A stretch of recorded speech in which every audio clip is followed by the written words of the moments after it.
చేరిన నాడు కలుషములను కడిగి తండ్రి యొక్కయు కుమారుని యొక్కయు పరిశుద్ధాత్మ యొక్కయు నామమున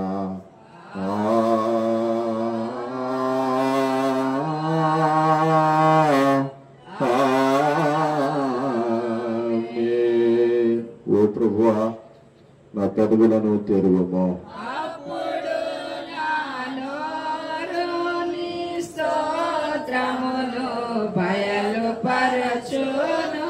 ఓ దేవా నన్ను విడిపించుటకు త్వరగా రమ్ము. ఓ ప్రభువా నా సహాయము నాకు త్వరగా రాము. తండ్రికిని కుమారునికిని పరిశుద్ధాత్మకును ఆది అందో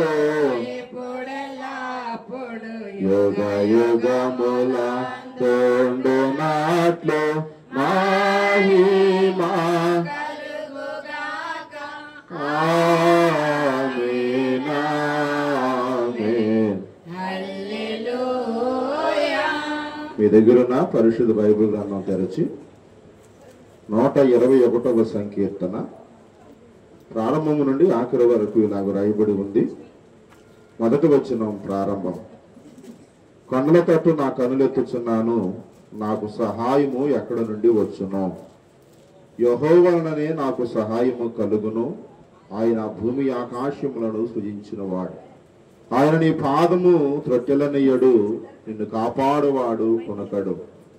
ఇశ్రాయేలును కాపాడువాడు కొనకడు, నిద్రపోడు. యెహోవాయే నిన్ను కాపాడువాడు. నీ కుడి ప్రక్కన యెహోవా నీకు నీడగా ఉండును. పగలు ఎండ దెబ్బైన నీకు తగలదు, రాత్రి వెనుల దెబ్బైన నీకు తగలదు.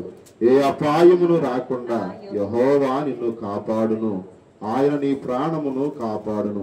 ఇది మొదలుకొని నిరంతరము నీ రాకపోకల యందు యెహోవా నిన్ను కాపాడును. తండ్రికి కుమారునికి ఆత్మకును ఆది అందు ఇప్పుడు యుగ యుగముల మహిమా కలుగును గాక.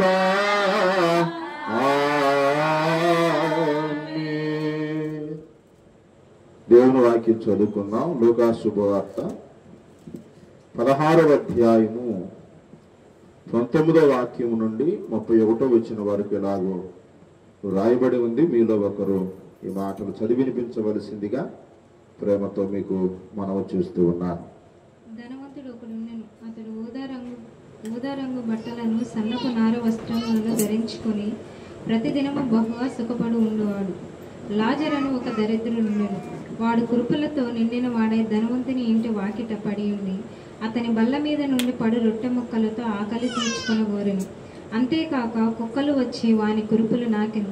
ఆ దరిద్రుడు చనిపోయి దేవదూతల చేత అబ్రాహాము రొమ్మున ఆనుకొనుటకు కొనిపోబడెను. ధనవంతుడు కూడా చనిపోయి పాతి పెట్టబడెను. అప్పుడతడు పాతాళములో బాధపడుచు కన్నులెత్తి దూరం నుండి అబ్రాహామును అతని రొమ్మున ఆనుకొని ఉన్న లాజరును చూచి, తండ్రివైన అబ్రాహామా, నా యందు కనికరపడి తన వ్రేలి కొనను నీళ్లలో ముంచి నా నాలికను చల్లార్చుటకు లాజరును పంపుము. నేను అగ్నిజాలలో యాతన పడుచున్నానని కేకలు వేసి చెప్పెను. అందుకు అబ్రాహాము, కుమారుడా, నీవు నీ జీవితకాలమంతయు నీకిష్టమైనట్టు సుఖమును అనుభవించితివి. అలాగున లాజరు కష్టమును అనుభవించను గనుక జ్ఞాపకము చేసుకొనుము. ఇప్పుడైతే వాడు ఇక్కడ నెమ్మదిగా పొందుచున్నాడు, నీవు యాతన పడుచున్నావు.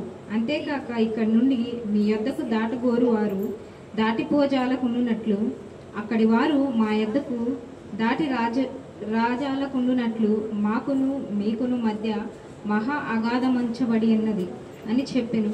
అప్పుడతడు, తండ్రి, అలాగైతే నాకు 5 సహోదరులు ఉన్నారు. వారును ఈ వేదనకరమైన స్థలమునకు రాకుండా వారికి సాక్ష్యం ఇచ్చుటకై నా తండ్రి ఇంటికి వాని పంపవలనని నిన్ను వేడుకొనుచున్నానని. అందుకు అబ్రహాము, వారి యొద్ద మోషేయు ప్రవక్తలను ఉన్నారు, వారి మాటలను వినవలనని అతనితో చెప్పగా, అతడు తండ్రివైన అబ్రహామా, అలాగనవద్దు. మృతులలో నుండి ఒకడు వారి యొద్దకు వెళ్ళిన ఎడల వారు మారు మనసు పొందురని చెప్పెను. అందుకతడు మోషేయు ప్రవక్తలను చెప్పిన మాటలు వారు వినిన ఎడల మృతులలో నుండి ఒకడు లేచినని వారు నమ్మురని అతనితో చెప్పాను. ఓ ప్రభువా, మమ్మను కనికరింపుము. దేవునికి స్తోత్రము కలుగుగాక. మోకరించండి, కళ్ళు మూసుకోండి, ప్రార్థన చేసుకుందాం. అదిగో అదిగో కల్వరి మెట్లకు దారదిగో, ఆ ప్రభువును వేసిన శిలువదిగో. అదిగో అదిగో కల్వరి మెట్లకు దారదిగో, ఆ ప్రభువును వేసిన శిలువదిగో. అదిగో అదిగో కల్వరి మెట్లకు దారదిగో. పిల్లరా, కల్వరి మెట్ల దారి దగ్గరికి మనం వస్తూ ఉన్నాం. ఇప్పటిదాకా గడిచిన రాత్రి వరకు 31 మెట్లు మనం ఎక్కాం. ఈరోజు 32వ మెట్టు ఎక్కుతూ ఉన్నాం. అదిగో చలి కాచుకునే గుంపు, అదిగో మరి ఆ పేతురు దొంకిన స్థలం అదిగో అని ప్రభు ఈ రాత్రి మనల్ని ప్రశ్నిస్తూ ఉన్నాడు. ఈ 32వ రోజు సిలువ ధ్యానానికి వచ్చిన దేవుని బిడ్డ, నువ్వు అనుకోవచ్చు నేను ఒంటరిదారిని, నేను ఒంటరి వాడిని అని. నువ్వు అనుకోవచ్చు మేము కొద్ది మందిగా వచ్చామని, చిన్న మందగానే ఉన్నామని. భయపడద్దు, దిగులు పడద్దు. ప్రభు నీతో ఉన్నాడు తల్లి, ప్రభు నీతో ఉన్నాడమ్మా. నీకు సహాయం చేయటానికి ఎవ్వరు నీకు దగ్గరికి రాగలేకపోవచ్చు, నిన్ను ఆదుకోవటానికి ఎవ్వరు నిన్ను ముందుకు రానిలేకపోవచ్చు, కానీ ప్రభు ఎప్పుడు కూడా నీకు సహాయం చేయటానికి సిద్ధంగా ఉన్నాడు. నీ కన్నీరు తుడవటానికి నీ ప్రక్కనే ఉన్నాడు, నిన్ను ఆదరించడానికి, ఆశీర్వదించడానికి. ఇదిగో నా కుమారుడా, నా కుమార్తెని నీ భుజం తట్టి నీకు ధైర్యం చెప్పటానికి రెడీగా ఉన్నాడు ఆయన. కనుక ఈ రాత్రికాల సమయంలో విశ్వాసమునకు కర్తయ్యూ దానిని కొనసాగించువాడని యేసు క్రీస్తు ప్రభు వైపు ఒక్కసారి ఈ సిలువ ధ్యానాలలో 32వ మెట్టులో చూడగలవా? అయ్యా, నాకెవరు లేరయ్యా, నా అండ నా కొండ నీవే కదా, నా అండ నా కొండ నీవే కదా బాబు, నా కోట నీవే కదా, నా శైలము నీవే కదా, నా శృంగము నీవే కదా, నా సర్వము నీవే కదా యేసయ్యా. నేను ఎవరి దగ్గరికి వెళ్ళగలనయ్యా, ఎవరిని అర్జించగలనయ్యా? నీ వాక్యం చెబుతుంది మనుషులు సహాయం వ్యర్థమని, మనుషులు నమ్మట వ్యర్థమని. మనుషుల సహాయం వ్యర్థం అంటయ్యా. కనుక నీ సహాయం పొందుకునే కుమారుడుగా, నీ సహాయం పొందుకునే కుమార్తెగా ఈ రాత్రి నన్ను సిద్ధము చేయి. చెప్పండి అందరూ కూడా, ప్రభువా నీ సహాయం నాకు కావాలి, నీ గొప్ప కనికరం నాకు కావాలి, నీ గొప్ప కటాక్షం నాకు కావాలి, నీ గొప్ప కాపుదల నాకు కావాలి, నీ భద్రత నాకు కావాలి. పగలంట కాపాడని యేసయ్యానికి స్తోత్రాలు. మీరు ఇచ్చిన ఆరోగ్యాన్ని బట్టి నీకు స్తోత్రాలు, మీరు ఇచ్చిన ఆయుష్ని బట్టి నీకు స్తోత్రాలు. నన్ను సజీవుడిగా ఉంచినందుకు నీకు స్తోత్రాలు, నన్ను సజీవురాలుగా ఉంచినందుకు నీకు స్తోత్రాలు, నన్ను నిలబెట్టుకున్నందుకు నీకు స్తోత్రాలు. ఈ రీతిగా మందలో, సంఘములో, సమూహములో ఉంచిన దేవానికి స్తోత్రాలు. అందరం కూడా ప్రార్థించేద్దాం, అందరం కూడా దేవునికి మొరపెడదాం, అందరం కూడా దేవుని వేడుకుందాం. ఆయన నేనున్నానని నీకు ధైర్యం ఇచ్చేవాడు, ఆయన నేనున్నానని అభయం ఇచ్చేవాడు, ఆయన నేనున్నానని నీకు సహాయం చేసేవాడు. కనుక ఎవరు ఉన్నా లేకపోయినా, ఎవరు ఉన్నా లేకపోయినా, ఏది ఉన్నా లేకపోయినా యేసయ్య నీతో ఉంటే చాలు తల్లి. అమ్మా, యేసయ్య నీతో, మనతో, ప్రతి ఒక్కరితో ఉంటే చాలు. ఇంకా ఆయన ఉంటే మనకి ఇక దిగులు అవసరంలా, భయం అవసరంలా, ఆందోళన అవసరంలా, సమస్యలు అవసరంలా, ఇరుకులు ఇబ్బందులు ఏది కూడా అవసరం లేదు. అయ్యా, నా ఒంటరి జీవితంలో నాకు తోడుగా ఉంటాయ్యా. నా ఒంటరి జీవితంలో నాకు తోడుగా ఉండయ్యా. ఇదిగో వాళ్ళు ఉన్నారు వీళ్ళు ఉన్నారని నేను ఎంతో ఎదురు చేసి నిరాశకు గురయ్యాను కనుక నీ సహాయం నాకు దయచేయనని ప్రార్థన చేసుకుందాం. ప్రేమ కలిగిన మా తండ్రి, కృపగల దేవ, మహోన్నతుడా, నీ ఘనమైన శ్రేష్టమైన అమూల్యమైన ఉన్నతమైన నామానికి స్తోత్రాలు.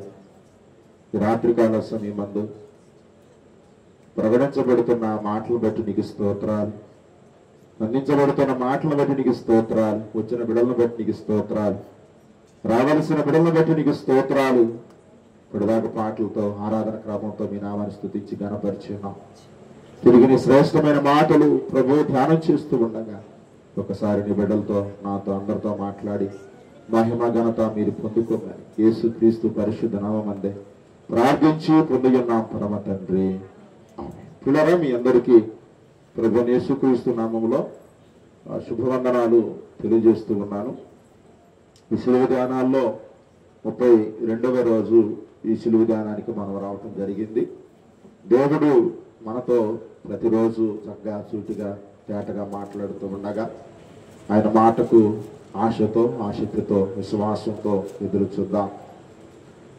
పిల్లల, ఈ భూమి మీద ఎప్పుడైనా సరే ఎక్కడైనా సరే రెండు వర్గాలు ఉంటాయి.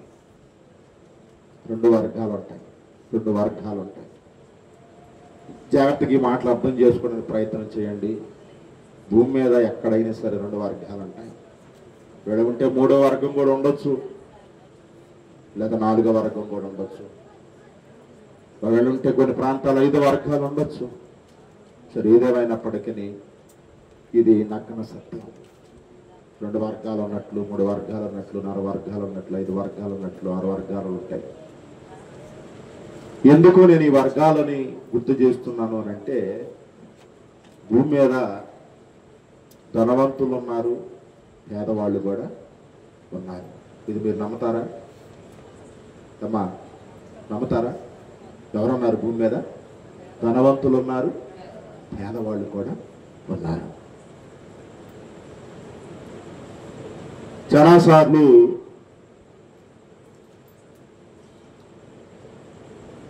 పేదవాళ్ళు ఏమనుకుంటారంటే, అయ్యో నేను పేదవాడిగా పుట్టాను అనుకుంటాం. కానీ మీకు తెలియని రహస్యం ఏంటో నేను చెబుతా జాగ్రత్తగానండి. ధనవంతుడు కూడా అనుకుంటాడు ఒక్కొక్కసారి, అయ్యో నేను అనవసరంగా ధనవంతుడిగా పుట్టాను అని అనుకుంటాడు. మీరు అనవచ్చు, అయ్యారు మేమంటే పేదవాళ్ళం కాబట్టి, మాకంటే కొన్ని సమస్యలు ఉంటాయి కాబట్టి, మాకంటే కొన్ని ఇబ్బందులు ఉంటాయి కాబట్టి మేమెందుకు ఈ పేదరిక జీవితంలో ఉన్నామా, పుట్టామని మేము అనుకుంటాం. ధనవంతుడికి ఏమి సమస్య, ధనవంతుడికి ఏమి కష్టము అని మీరు అనుకోవచ్చు. కొన్ని ఉదాహరణలు మీకు గుర్తు చేస్తాను జాగ్రత్తగానండి. నిన్న మన వేటపాలెంలో ఒక పోలీసు చనిపోయాడు. ఎవరికైనా తెలుసమ్మా? చూశారు ఎవరన్నా? ఒక పోలీసు చనిపోయాడు. ఆయన ఎక్కడ డ్యూటీ చేస్తున్నాడంటే, ఇక్కడ వెదుళ్ళపల్లిలో డ్యూటీ చేస్తున్నాడు ఆయన. గమనించండి, పోలీసు ఉద్యోగం చేసుకునే వాడికి సమస్య ఏముంటుంది? నెల ఏమొచ్చింది? జీతం వచ్చింది. చక్కగా పోలీసు ఉద్యోగం కాబట్టి ఏ సమస్య ఉండదు. హ్యాపీగా ఆనందంగా ఏం చేయొచ్చు? జీవించవచ్చు, బ్రతకొచ్చు అని మనం అనుకుంటాం. కానీ ఎంత పోలీస్ ఆఫీసర్ అయినా ఏదో ఒక బాధ లేకుండా లేదు పిల్లారా. పేదవాళ్ళు ఉన్నారు. పేదవాళ్ళు కూడా అప్పుల బాధ తట్టుకోలేక, ఆర్థిక ఇబ్బందులు తట్టుకోలేక, ఎందుకు నాకు ఈ జీవితం అని మధ్యలోనే జీవి విడిచిన వాళ్ళు, ప్రాణం పోగొట్టుకున్న వాళ్ళు కూడా చాలా మంది ఉన్నారు. ఏదేమైనప్పటికీ నేను ప్రారంభంలో చెప్పినట్లుగా ఈ భూమి మీద 2 వర్గాలు సహజం. ధనవంతులు, పేదవారు ఉన్నారు. 2 స్త్రీలు ఉన్నారు, పురుషులు ఉన్నారు. 3 నల్లవాళ్ళు ఉన్నారు, తెల్లవాళ్ళు ఉన్నారు. 4 ఏమీ లేనోళ్ళు ఉన్నారు, అన్నీ ఉన్నవాళ్ళు ఉన్నారు. అయితే ధనవంతుల గురించి బైబిల్ ఏం చెబుతుందో కొన్ని విషయాలు మీకు గుర్తు చేస్తాను. పేదవాళ్ళు గురించి కూడా కొన్ని విషయాలు మీకు గుర్తు చేస్తాను. ఉదాహరణకి బైబిల్ గ్రంథం చదువుతున్నప్పుడు పాత నిబంధనలో అబ్రహాం ఉన్నాడు. ఆయన పేదవాడా ధనవంతుడా? చెప్పండి, పేదవాడా ధనవంతుడా? ధనవంతుడు. మరి అబ్రహాముకి పరలోకం ఉందా లేదా? ఉంది. 2, ఇసాకు ఉన్నాడు. ఇసాకు ధనవంతుడా పేదవాడా? ధనవంతుడే. మరి ఆయనకి పరలోకం ఉందా లేదా? ఉంది. 3, యాకోబు గారు ఉన్నాడు. ఆయన పేదవాడా ధనవంతుడా? ధనవంతుడే. మరి ఆయనకి పరలోకం ఉందా లేదా? ఉంది. 4, ఏబు గారు ఉన్నాడు. ఏబు గ్రంథాన్ని మీరు చదువుతున్నప్పుడు ఏబు గ్రంథంలో ఏబు పేదవాడా ధనవంతుడా? ధనవంతుడే. మరి ఆయన పరలోకంలో ఉన్నాడా లేదా? ఉన్నాడు. అట్లని పేదవాళ్ళు కూడా ఉన్నారు. వాళ్ళు కూడా పరలోకంలో ఉన్న వాళ్ళు ఉన్నారు. వాళ్ళలో కూడా పాతాళంలోకి వెళ్ళినటువంటి వాళ్ళు కూడా, అగ్నిగుండంలోకి నరకంలోకి వెళ్ళినటువంటి వాళ్ళు కూడా ఉన్నారు.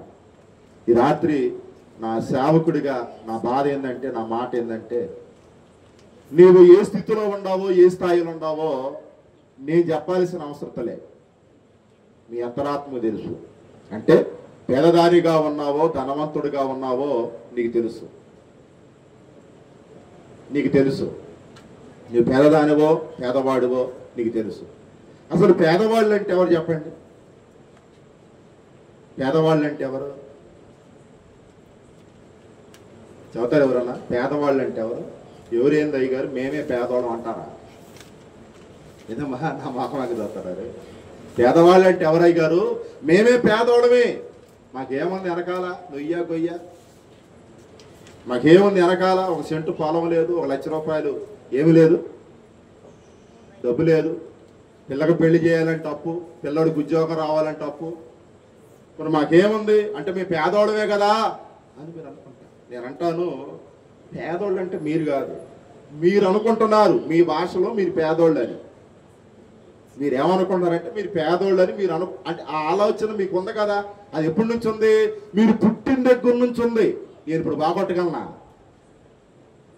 ఎప్పటి నుంచి ఉంది మీకు ఆలోచన? పుట్టిన దగ్గర నుంచి ఉంది. ఏమని? నేను పేదదాన్ని, నేను పేదోడిని, నేను పేదదాన్ని, నేను పేదవాడిని అని. ఆ మాట నీ తలంపులతో నిండిపోయింది, నీ హృదయం అంతా నిండిపోయింది, నీ కడుపు అంతా నిండిపోయింది. ఇప్పుడున్న బలంగా నువ్వు పేదదానివి కాదమ్మా అని నేను చెప్పినా, నీ ప్రార్థన అయిపోయిన తర్వాత ఎక్కడి నుంచో మొదలు పెడతాను నన్ను కొనుక్కోవటం. నన్ను కొనుక్కోవటం ఎక్కడి నుంచి మొదలు పెడతా? అయ్యగారికి అన్నీ తెలిసి కూడా నేను పేదదాన్ని కాదట, నేను పేదవాడిని కాదట, అయ్యగారు నన్ను ఇట్లా అన్నాడని మీరు ప్రార్థన అయిపోగానే ఎక్కడే మొదలు పెడతారు నన్ను కొనుక్కోవటం. పిల్లరా, పేదవాళ్ళు అంటే ఎవరో తెలుసా? ఇదిగో ఇక్కడ ఉన్నాడు చూడండి, లాజరు. చూడండి ఆ మాటలో చూడండి నాన్న, లాజరు గురించి 20వ వచనం చదువు తల్లి. 20వ వచనం 16వ అధ్యాయం 20. ఏందమ్మా చదవరా? లాజరు అను ఒక, అసలుకి లాజర్ అంటే అర్థం ఏంటో తెలిసి ఎవరికన్నా? దేవుని సహాయం అమ్మా. లాజర్ అంటే పేరుకి అర్థం చెప్పండి. దేవుని సహాయం అని అర్థం. దేవుని సహాయం అని అర్థం. అలాంటి లాజర్కి పక్కనే వచ్చినటువంటి బిరుదు ఏంటో తెలుసా? లాజరు అని ఒక దరిద్రుడు. అసలు మనల్ని ఎవరన్నా ఆ మాట అంటే ఊరుకుంటావా? పేదవాళ్ళు అంటే ఊరుకుంటాం కదా, పేదవాళ్ళంటే ఊరుకుంటాం. కానీ దరిద్రుడు అనే మాట కానీ ఎవరన్నా మనల్ని అంటే ఊరుకుంటావా? ఊరుకో. ఎందుకని చెప్పండి? పేదవాళ్ళంటే ఊరుకోవటం ఏంది? దరిద్రుడు అని అంటే ఎందుకు ఊరుకోం చెప్పండి? ఒకసారి మీరు ఆత్మ పరిశీలన చేసుకోండి. చదువు కంటిన్యూషన్ చేయనా?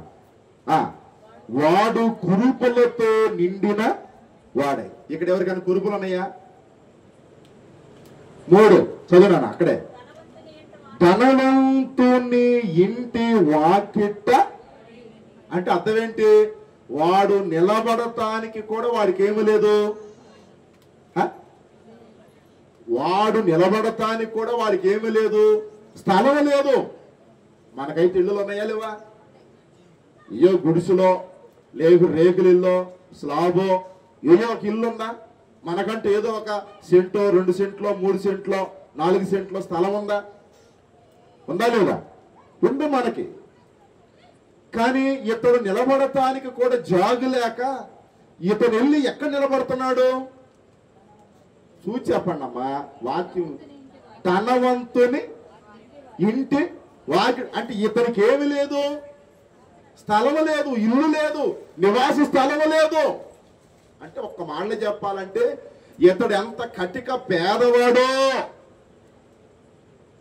అంటే ఒక మాటలో చెప్పాలంటే వేసుకోవడానికి ఏమి లేదు, బట్టలు లేవు, కట్టుకోవడానికి ప్యాంట్ లేదు, కప్పుకోవడానికి దుప్పటి లేదు, తినడానికి ప్లేట్ లేదు. ఏదైనా అవసరతలుంటే, ఏదైనా అక్కర్లుంటే వాడుకోవటానికి ఏమి లేవు, డబ్బులు లేవు. మీకు ఇవన్నీ లేవా? ఇవన్నీ లేవా? చెప్పండి, ఇవన్నీ ఉన్నాయా లేవా? పండగ వస్తే పురుషుల కంటే ముందు కొనుక్కునేది మీరే చీర. మీరెంట పేదవాళ్ళు అవుతారు చెప్పాలి. పండగ వస్తే పురుషుల కంటే ముందు కొనుక్కునేది ఎవరో? చీర మీరే. పైపెచ్చు పురుషులకి ఏం చెబుతారు? పండగ ఒక్క చీర నా కొనేవా అంటే నువ్వు ఆల్రెడీ నువ్వు కొనాల్సింది ఏం చేసావు? కొనేసి ఎక్కడ దాచిపెట్టావు? బీరువాలోనో, ఫ్రిడ్జ్లోనో ఎక్కడో దాచిపెట్టేసావు. ఇప్పుడు రెండో దానికి ఏం పెట్టావు? రెండో దానికి ఏం పెట్టావు? యజ్ఞం పెట్టి ఎవరి దగ్గరికి వచ్చి చెబుతారు ఈ మాట?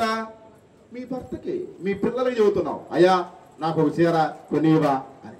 పిల్లరా, మనం ఎలాంటి వాళ్ళం అంటే ఆల్రెడీ మన దగ్గర ఒకటి ఉంది. ఆల్రెడీ మన దగ్గర ఏముంది? ఒకటి ఉంది. ఆ ఒకటి అలాగే పెట్టి మరొక దానికోసం మనం ఏం చేస్తున్నాం? ఆశపడ. ఇప్పుడు మనం పేదోళమా చెప్పాలి? ఇప్పుడు మనం పేదోళమా? అసలు మన దగ్గర ఏమీ లేకపోతే మనం ఎవరివి? పేదోళమి. మన దగ్గర ఏమీ లేకపోతే మనం పేదోళమి. రేపు తినటానికి తిండి లేకపోతే, రేపు ఉండటానికి ఇల్లు లేకపోతే, రేపు అన్నం వండుకోవడానికి బియ్యం లేకపోతే, రేపు కూర వండుకోవడానికి కూరగాయ లేకపోతే మనం పేదోళమి. పిల్లలు మనకు అన్నీ ఉన్నాయి. ఒక మాటలో చెప్తా వినండి. వారానికి సరిపోయి, నెలకి సరిపోయి, 2 నెలలకు సరిపోయే సరుకులు మీ ఇళ్లలో ఉంటాయి. నేను మీ ఇంటికి వచ్చి ఎంక్వైరీ చేస్తే ఆమె చెప్పుకోండి అమ్మా, లేవా?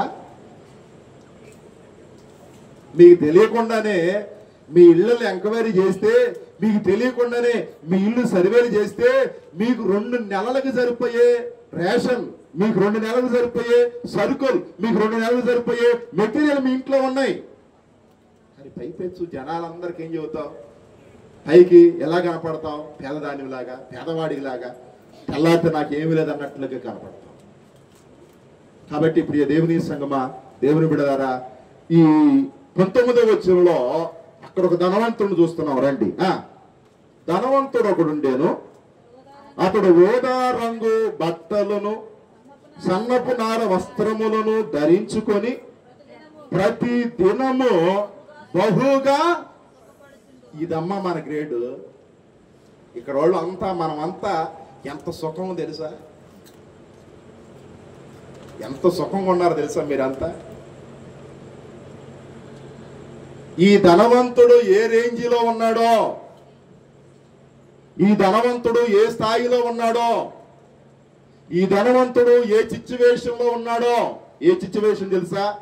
అతడు ఊదా రంగు బట్టలు ధరించిన వాడు, సన్నని నార వస్త్రాలు ధరించిన వాడు, ప్రతి దినము ప్రతిరోజు బహుగా, మామూలుగా కాదు సుఖం. ఇక్కడ కూర్చున్న చాలా మందికి తెలియని సుఖం ఉంది, తెలియని ఆనందం ఉంది, తెలియని సంతోషం ఉంది. ఏదైనా ఫంక్షన్కి వెళ్తే కానీ అప్పుడు ఆ సుఖం అంతా బయటపడింది, అప్పుడు కానీ ఆ ఆనందం అంతా బయటపడింది. కాబట్టి రాత్రి నేను ఎందుకు ఈ మాటలు గుర్తు చేస్తున్నానో మీరు బాగా గుర్తు చేసుకోండి. ధనవంతుడికి పేదవాడికి మధ్య వ్యత్యాసం, ధనవంతుడికి పేదవాడికి మధ్య ఏంటి చెప్పండి? వ్యత్యాసం. అయితే 21వ వచనం చూద్దారండి. పేదవాడి పరిస్థితి చూడండి. అతని బల్ల మీద నుండి పడు రొట్టె మొక్కలతో ప్రతి పూట ఏం తీర్చుకునేవాడు చెప్పండి? ఆకలి తీర్చుకున్న గోరును.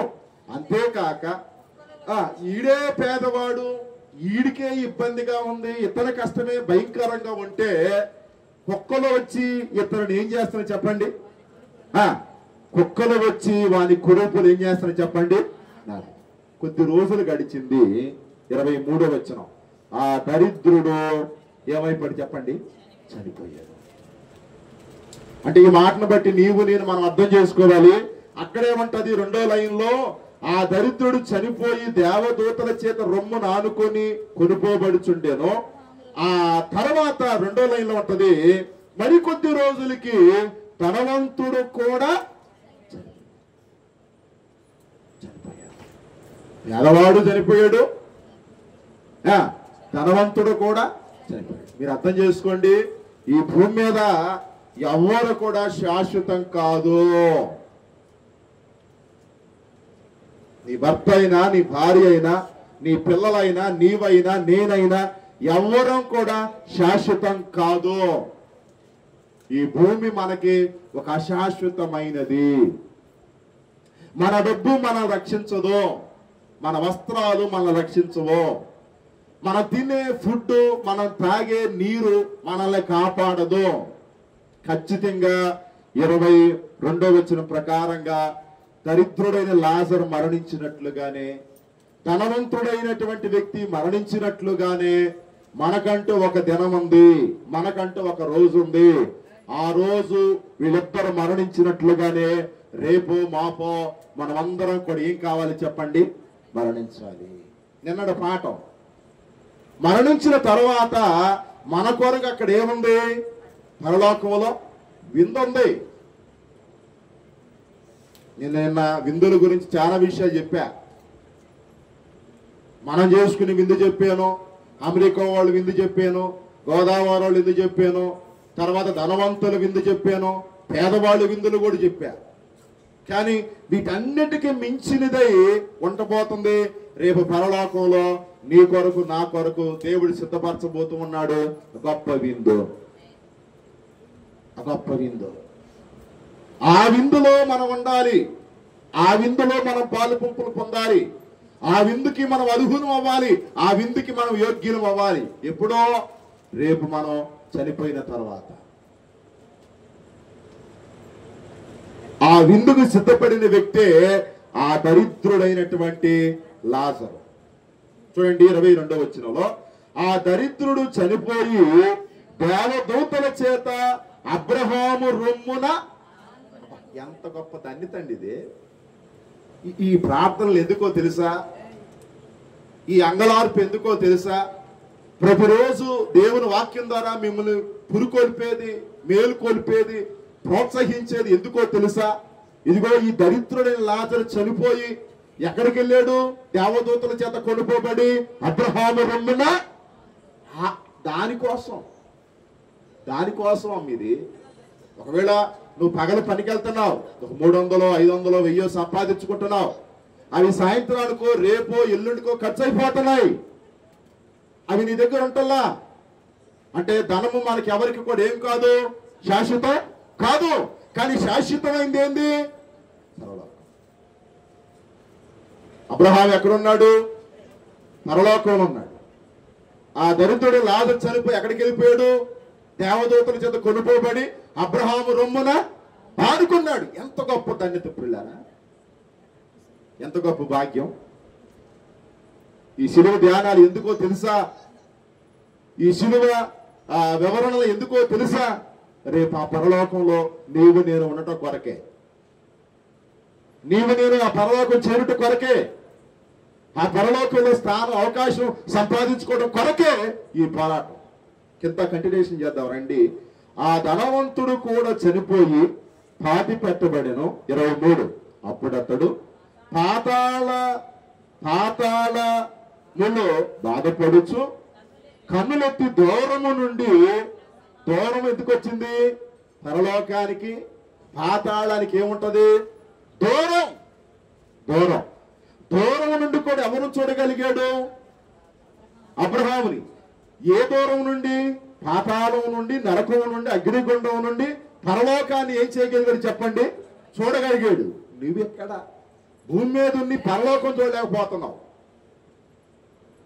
నువ్వు భూమి మీద ఉండి పరలోకాన్ని చూడలేకపోతున్నావు. పరలోకం చూడలేకపోగా పరలోకం గురించి అనేక ప్రశ్నలు నీలో ఉన్నాయి. మన ఎవరో ఈ ప్రపాలన వచ్చారంట, ఒక బ్యాచ్.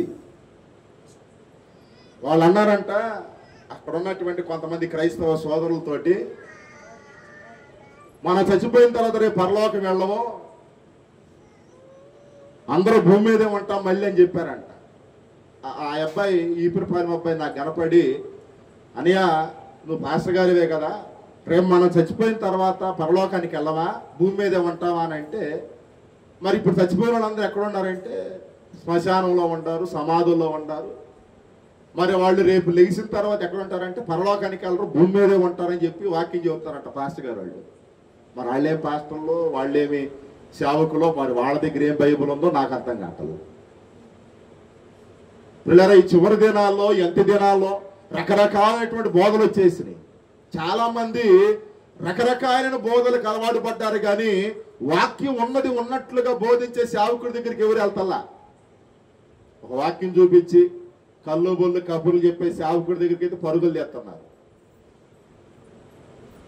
అక్కడ మాటలు ఇక్కడ, ఇక్కడ మాటలు అక్కడ చెప్పే సేవకుడి దగ్గరికి అయితే పరుగులు చేస్తున్నారు. వాళ్ళని ఇబ్బంది పెట్టి, వీళ్ళని బాధ పెట్టి, వాళ్ళని కష్టపెట్టి, వీళ్ళని కష్టపెట్టి సేవకుడి దగ్గరికి అయితే పరుగులు చేస్తున్నారు. ఆ దశభాగాలు తీసిరా, ఈ కృతజ్ఞతలు తీసిరా అనే సేవకుడి దగ్గరికి అయితే పరుగులు చేస్తున్నారు. కానీ ఉన్నది ఉన్నట్లుగా బోధించే సేవకుడి దగ్గరికి సంఘంలోకి కొంచెం మంది వెళ్ళలేదు. ఈ ధనవంతుడు ఎక్కడి నుండి చూడగలిగాడు పరలోకాన్ని? పాతాళం నుండి. భూమి మీద నుండి దేవుని పరలోకం చూడమ్మా. నీ కొరకు ఒక స్థానం ఉంది. యేసుప్రభు వారు మనకు అదే చెప్పాడు. 14వ అధ్యాయం యోహాను సువార్త, నేను ఎక్కడికి వెళ్తున్నాను? మీకు స్థలము సిద్ధపరచ వెళుచున్నాను. ఒకవేళ అక్కడ సిద్ధపరిచే అవకాశం లేకపోతే నేను మీకు ముందే చెప్పేవాడిని. కానీ యేసుప్రభు వారు ఈ లోకానికి వచ్చి నీ కొరకు శ్రమలు పొంది, సిరివేయబడి, చనిపోయి, సమాధి చేయబడి, తిరిగి లేచి పరలోకానికి వెళ్తా చెప్పిన మాట ఇదే. నేను వెళుతున్నాను, మీకు స్థలాలన్నీ కూడా ఏం చేస్తానంటున్నాడు ఆయన? సిద్ధం. ఆ సిద్ధం చేసిన రాజ్యంలోకి ఈ దరిద్రుడిని లాజరు వెళ్ళగలిగాడు. ఆ సిద్ధం చేసిన రాజ్యంలోనికి అబ్రహాం వెళ్ళగలిగాడు. కానీ సిద్ధము చేయని రాజ్యం అనగా నరకంలోనికి, పాతాళంలోకి ఎవరు వెళ్ళారు? ధనవంతుడు వెళ్ళాడు. ఆ ధనవంతుడు వెళ్ళి ఏం చేస్తున్నాడు చూడండి 23లో, శ్రమలలో బాధపడుచు, పాతాళములో బాధపడుచు, 23 కనులెత్తి దూరము నుండి అబ్రహామును అతను రొమ్మును ఆనుకుని ఉన్న లాజరును చూచి, 25 వచ్చిన తండ్రి అయిన అబ్రహామా నాయందు, ఎక్కడ? నరకానికి వెళ్ళిన తర్వాత కనికరపడే అవకాశాలు ఉంటాయా? భూమి మీద అయితే కనికరపడే అవకాశాలు ఉంటాయి. ఎట్లాగా? శిలువ మీద దొంగతో ఏం చెప్పాడు చెప్పండి యేసుప్రభు వారు? నేడే నువ్వు నాతో ఎక్కడ ఉంటావు? ఎక్కడున్నాడు? వాళ్ళు ఇంకా భూమి మీద ఉన్నారు కాబట్టి వాడికి ఏమి ఇచ్చాడు? అవకాశం ఇచ్చాడు. నరకానికి వెళ్ళిన తర్వాత అవకాశం ఇస్తాడా? పాతాళానికి వెళ్ళిన తర్వాత కూడా అవకాశం ఇస్తాడా? చెప్పండి. ఈ మాటలు వింటున్న దేవుని బిడ్డలారా, ఇప్పుడు పాతాళానికి వెళ్ళి నాకు కూడా అవకాశం ఇస్తే, మనం రేపు చచ్చిపోయిన తర్వాత పాతాళానికి వెళ్ళిన తర్వాత దేవా నన్ను క్షమించి పరలోకం తీసుకో అని చెప్పేవాళ్ళమే కదా. ఇక్కడే దేవుణ్ణి ఎందుకు నమ్ముకోవాలి? ఇక్కడే మారు మనసు ఎందుకు పొందాలి? ఇక్కడే బాప్తిసం ఎందుకు తీసుకోవాలి? ఇక్కడే ప్రభు బిడ్డలుగా ఎందుకు జీవించాలి? ఇక్కడే క్రీస్తు కొరకు అనేక దైవ జనులు అత సాక్షులు ఎందుకు కావాలి? చెప్పండి, ఎందుకు కావాలి? పుల్లర భూమి మీద ఉంటే నీకు క్షమాపణ ఉంది. భూమి మీద బ్రతికి ఉన్నప్పుడే నీకు అవకాశం ఉంది. ఎందుకు? యెషయా గ్రంథం 38వ అధ్యాయంలో ఉంటది, సజీవులు సజీవులే కదా నిన్నేం చేస్తారు? స్తుతించారు. మరణించినోడు దేవుని స్తుతించలేరు. సజీవులుగా ఉన్న మనమే, ప్రాణంతో ఉన్న మనమే, గాలి పీల్చుకుంటున్న మనమే దేవుని ఏం చేయగలం చెప్పండి? స్తుతించగలం. కాబట్టి నోరు తెరిచి నీ పాపం ఏదో, నీ బలహీనత ఏదో, నీ పొరపాటు ఏదో, నీ అవిధేయత ఏదో, నీ అతిక్రమం ఏదో ఈ రోజు నువ్వు ఒప్పుకోగలిగితే, ఈ భూమి మీద ఉన్న నీవు దేవుని దగ్గర క్షమాపణ కోరగలిగితే, ఇదిగో లాజరు ఏ రీతిగా ఎక్కడికి వెళ్ళాడు, పరలోకానికి వెళ్ళి అబ్రహాము రొమ్మున అనుకోగలిగాడో నీకు కూడా అవకాశం ఉంటుంది. ఒకవేళ ఎక్కడ నువ్వు అలా కోరుకోకుండా, నువ్వు ఎక్కడ అలా వేడుకోకుండా, ఇక్కడ నువ్వు మారు మనసు పొందకుండా, ఇక్కడ నువ్వు బాప్తీసం తీసుకోకుండా, ఈ ధనవంతుడిలాగా నీ జీవితం నీది, నీ బ్రతుకు నీది, నీ కుటుంబం నీది అన్నట్లుగా ఉన్నావంటే, ఇదిగో వీడు పాతాళానికి వెళ్ళి యాతన పడినట్లుగా మనం కూడా రేపు ఎక్కడ ఏం పడబోతాం చెప్పండి, యాతన పడిపోతాం. కింద వచనాల్లోకి వచ్చేసరికి అక్కడ ఆ ధనవంతుడు పడుతున్నటువంటి ఆ బాధలు, ఆ ఇరుకులు, ఆ ఇబ్బందులకి 26వ వచనం అంటాడు, అయ్యా 27వ వచనంలో ధనవంతుడు అంటాడు చూడండి, అప్పుడు అతడు తండ్రి అలాగైతే నాకు ఎంతమంది సహోదరులు ఉన్నారు అంటే, ఈడే నరకంలో ఉన్నాడంటే ఇక మిగిలిన 5గురు కూడా ఎక్కడ ఉంటారు? ఆ విషయం ఎవరికి తెలిసింది? ధనవంతుడికి. మరి మీకు తెలుస్తుందా? నువ్వు మారు మనసు పొందావు, నువ్వు బాప్తీసం తీసుకున్నావు, నువ్వు రేపు పరలోకానికి వెళ్తావు. మరి నీ భర్త, నీ భార్య, నీ బిడ్డల సంగతి ఏంటి? నరకానికి వెళ్ళిన తర్వాత ఆలోచిస్తున్నాడు ఎవరి గురించి? తన యొక్క సహోదరుల గురించి. అగ్నిగుండానికి వెళ్ళిన తర్వాత ఆలోచన చేస్తున్నాడు తన సహోదరుల గురించి. నా 2 చేతులు జోడించి ఒక సేవకుడిగా బ్రతలాడుతున్నా. కక్ష చేతనైతేనే, మిష చేతనైతేనేమి మీ భర్తలకు చెప్పండి, మీ పిల్లలకి చెప్పండి, నానా ఆదివారం వీలు చూసుకుని రా, ఆదివారం వీలు చూసుకుని ఆరాధనలో కూర్చో, పనులు ఉంటాయి, ఉద్యోగం ఉంటుంది, బిజినెస్ ఉంటుంది, వ్యాపారం ఉంటుంది, ఒక్క పూట 2 గంటలు ఆపుకోనానా బ్రతిలాడు. ఒక తల్లిగా, ఒక భార్యగా, ఒక భర్తగా బ్రతిలాడు నీ కుటుంబాన్ని. ఆరాధనకు రా, వాక్యం విను, మారు మనసు పొందు, బాప్తీసం తీసుకో, ఆయన శరీరం తిను, ఆయన రక్తం త్రాగని బ్రతిలాడు. ఇదిగో ఈ ధనవంతుడు బ్రతిలాడుతున్నాడు చూడండి అబ్రహాము ఏమని 27వ వచనంలో, అప్పుడు అతడు తండ్రి అలాగైతే నాకు 5గురు సహోదరులు ఉన్నారు భూమి మీద. 28 వారును ఈ వేదనకరమైన స్థలమునకు రాకుండా వారికి సాక్ష్యమిచ్చుటకై నా తండ్రి ఇంటికి వారిని పంపవలనని నిన్ను వేడుకొనుచున్నాను నేను. 29 అందుకు అబ్రహాము వారి యొద్ద మోషే లాంటి ఎవరున్నారు? నిన్న ఏ ప్రవక్తలు ఉన్నారు తెలుసా? నిన్న 5గురు కొంతమంది యేసుప్రభు వారు ఆ తోట యజమానుడు, ఆ విందు యజమానుడు సహోదరులను పంపించాడండి. కొంతమంది సహోదరులు, వాళ్ళే కదా సేవకులు పంపించాడు, సహోదరులు పంపించాడు. ఎక్కడికి ఎవరిని పంపిస్తున్నాడు? మోషే లాంటి ప్రవక్తలు ఉన్నారయ్యా. వాళ్ళు మీ 5గురు సహోదరులకి ఏం చెబుతారు? సువార్త, దేవుని మాట చెబుతారు. విన్నారా? సరే సరే. మారు మనసు పొందారా? సరే సరే. రక్షణ పొందుకున్నారా? సరే సరే. లేకపోతే నువ్వే రీతిగా యాతన పడుతున్నావో, నువ్వే రీతిగా ఈ పాతాళంలో బాధపడుతున్నావో, రేపు మీ సహోదరులు కూడా అక్కడ ఇదే భయంకరమైనటువంటి పరిస్థితి. కాబట్టి దేవుని సంఘమా, దేవుని బిడ్డలారా, మీరు అనవచ్చు అయ్యగారు మా భర్తకు చెబుతున్నాం, మా పిల్లలు చెబుతున్నాం, మా వాళ్ళకి చెబుతున్నాం, కానీ వారు మారుతున్నాం. ప్రతిలాడు ఒకప్పుడు ఒక్క మాట చెప్పి నేను ముగిస్తా. ఒకప్పుడు సువార్త చెప్పాలంటే ట్రాక్స్ పంచేవాడు. తెలుసమ్మా మీకు ఎప్పుడన్నా? ఇప్పుడు కూడా అప్పుడప్పుడు వస్తున్నారు. కొద్ది రోజులు గడిచిన తర్వాత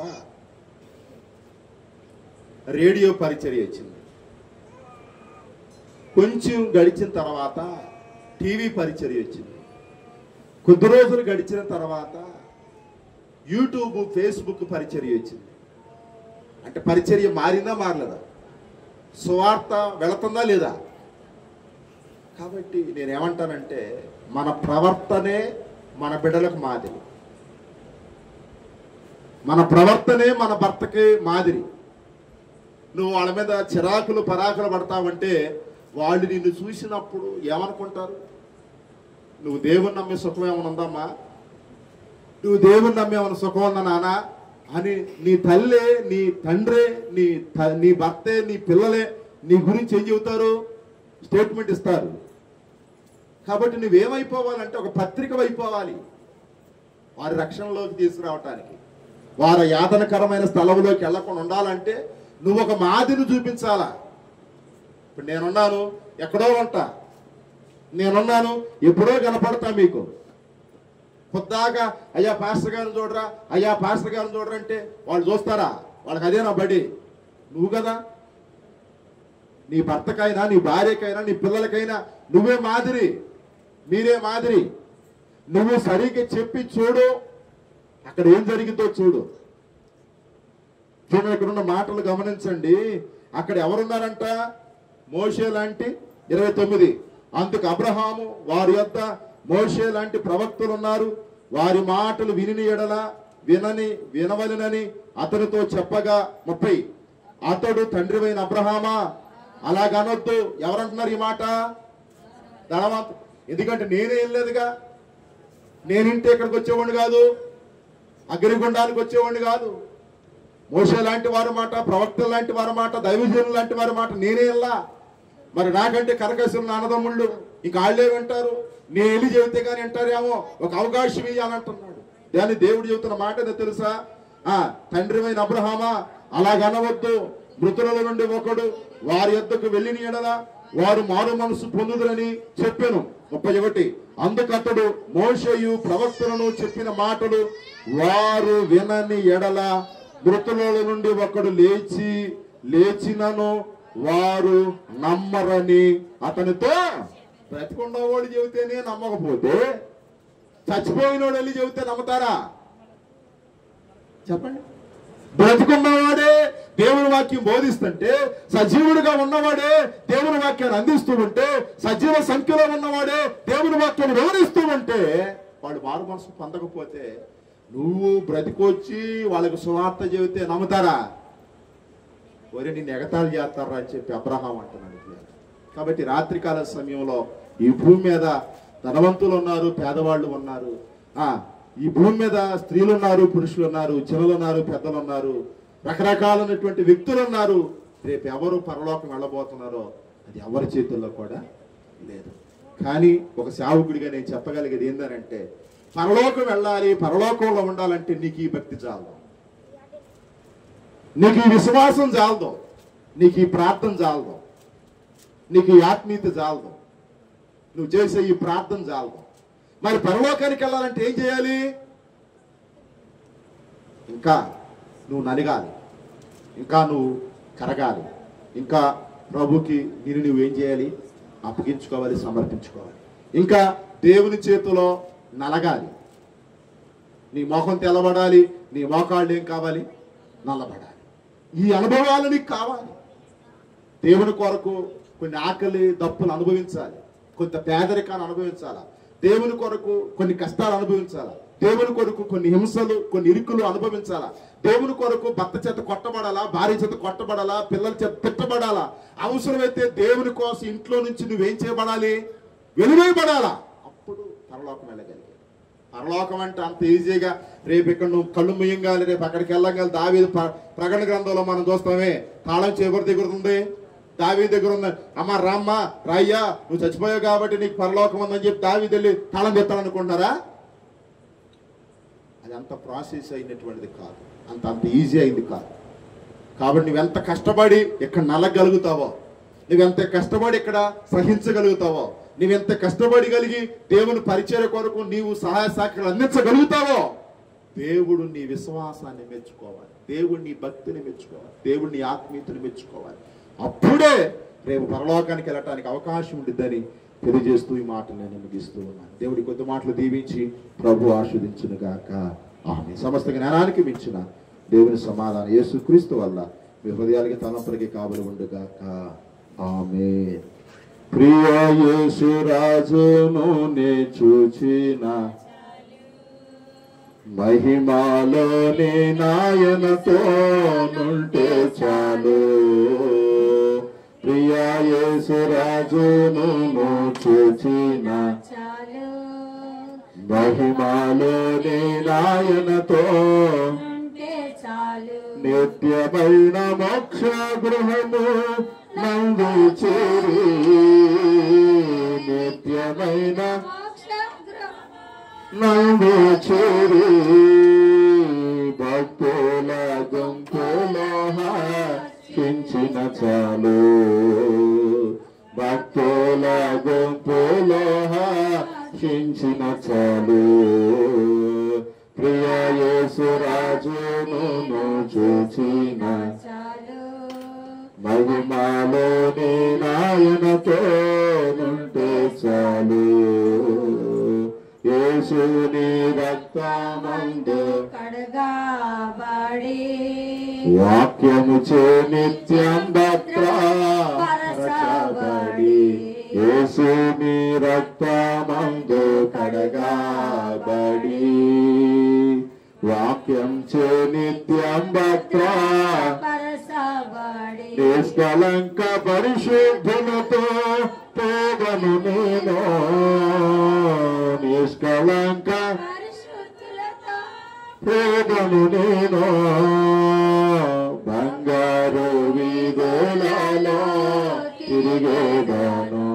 అమ్మా బంగారు వీధులయ తిరిగేదాను.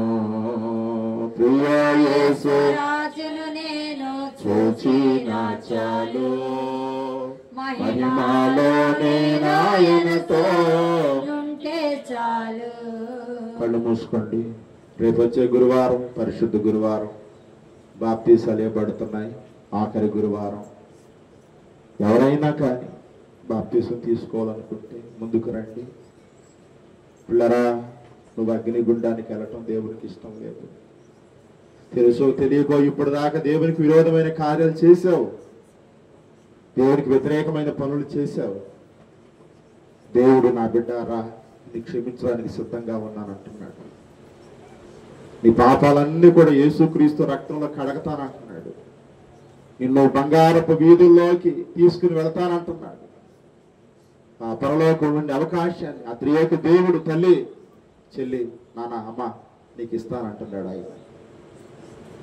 మీ అమ్మ కానీ మీ నాన్న కానీ మీ అనేవాళ్ళు ఎవ్వరు కూడా ఒకవేళ ఎక్కడ నీకేదన్నా ఇల్లు కట్టియొచ్చు, ఎక్కడ నీకేదైనా ఉద్యోగం తెప్పియొచ్చు, ఎక్కడ నీకేదైనా 1 లక్ష 2 లక్షల రూపాయలు ఇవ్వచ్చు, కానీ పరలోకం వాళ్ళు ఇవ్వలేరు. అమ్మా నా 2 చేతులు జోడించి ఓ సేవకుడిగా బ్రతిలాడుతున్నా. ఇంకా ఎవరైనా సరే బాప్తీసం తీసుకోకపోతే ఇదిగో ఈ 32వ రోజు, ఇదిగో ఈ ధనవంతుడు ఈ దరిద్రుడు లాజరు స్టోరీ మీరు విన్నారు. ధనవంతుడు చనిపోయి పాతాళానికి వెళ్ళి యాతన పడుతున్నాడు. ఈ శిలువ ధ్యానాల్లో రోజు వచ్చావు, వాక్యం విన్నావు. కానీ వాక్యం విన్న నీవు బాప్తీసం లేకుండా వచ్చిన దానికి వచ్చినట్టు మళ్ళీ వెనక్కి వెళ్ళిపోతే లాభం లేదు, ప్రయోజనం లేదు. నీకు లాభం కావాలన్నా ప్రయోజనం కావాలన్నా వచ్చే గురువారం ఇదే రోజు బాప్తీసాలు ఇవ్వబడుతున్నాయి పరిశుద్ధ హోలీ వీక్లో. కనుక ఒకవేళ నువ్వు బాప్తీసం తీసుకోవాలనుకుంటే వెనుకంజ వేయమాక, నీ మనసును వెనక్కి లాక్కోమాక. ఇదిగో నీతో కడవారికి ఎవరైనా రావచ్చు, కానీ చివరి వారికి ఉండేది యేసయ్య మాత్రమే. ఆఖరికి పాస్టర్ గారిగా నేను కూడా నీతో రాలేను, నాతో మీరు రాలేరు. ఎవరికి వాళ్ళే, ఎవరికి వాళ్ళే. ఇక్కడ వాక్యం చెప్పేంత వరకేనమ్మా నా బాధ్యత.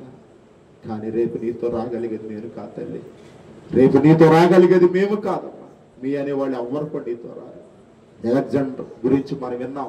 అలెగ్జాండర్ అతను ఎంతో రాజ్యాన్ని సంపాదించాడు, ధనాన్ని సంపాదించాడు, పనివాళ్ళు సంపాదించాడు. కానీ ఒట్టి చేతులతో నీ లోకాన్ని విడిచిపోయాడు. కనుక బాప్తీసం తీసుకోవాలని ఆశ కలిగిన దేవుని బిడ్డలారా ముందుకు రండి. ఈ 25వ సంవత్సరం నీ జీవితంలో ఒక గొప్ప కార్యం చేయాలనుకుంటున్నాడు ఆశ యేసు ప్రభువు. ఆయనకు ఒక అవకాశం ఇవ్వు. నీ తలరాతను మార్చి నీకు గొప్ప భవిష్యత్తుని ఇస్తాడు ఆయన. నువ్వు అనుకోవద్దు నాకు సంతానం లేదని, నువ్వు అనుకోవద్దు నాకు ఉద్యోగం లేదని, నువ్వు అనుకోవద్దు నాకు ఈ బలహీనత, నువ్వు అనుకోవద్దు నా పరిస్థితి ఇదేందని. ఇంకా కొద్ది రోజులు మన ఎదుట ఉన్నాయి. ఆ కొద్ది రోజులు కూడా విశ్వాసంతో నిరీక్షణతో నువ్వు ఎదురు చూడు. విశ్వాసంతో నిరీక్షణతో నువ్వు ఎదురు చూడు. దేవుని కార్యం ఈ రాత్రి నీ జీవితంలో, మీ జీవితంలో, మన జీవితంలో జరగబోతుంది. ప్రేమ కలిగిన మా తండ్రి, కృపగల దేవ, మహోన్నతుడా, ఇదిగో నువ్వు నా దగ్గర తీసుకొచ్చిన బిడ్డలు ఈ వాక్యం విన్నారు. నా శక్తి వంచన లేకుండా కొన్ని విషయాలు బోధించగలిగానయ్యా. ఒకవేళ ఇంకా ఎవరైనా సరే కొండలాంటి హృదయాలతో, బండలాంటి హృదయాలతో ఉంటే నేను చేయగలిగేది ఏమీ లేదు. ఇక నువ్వే ఈ బిడ్డలను ప్రేరేపించు ప్రభా. బయట వారిని, లోపల వారిని మీరు ప్రేరేపించు ప్రభా. బాప్తీసం కొరకు సిద్ధం చేయి ప్రభా. వచ్చే గురువారం బాప్తీసాలు ఇవ్వాలని ఆశపడుతున్నాం. దాని విషయాలు, ద్వారాలు, మార్గాలు అన్నిటిని కూడా సరళం చేయమని ప్రార్థన చేస్తున్నాను ప్రభా. ఇదిగో ఈ 32 రోజులుగా నీ సన్నిధికి వస్తూ వాక్యం వింటూ ఉన్నాను.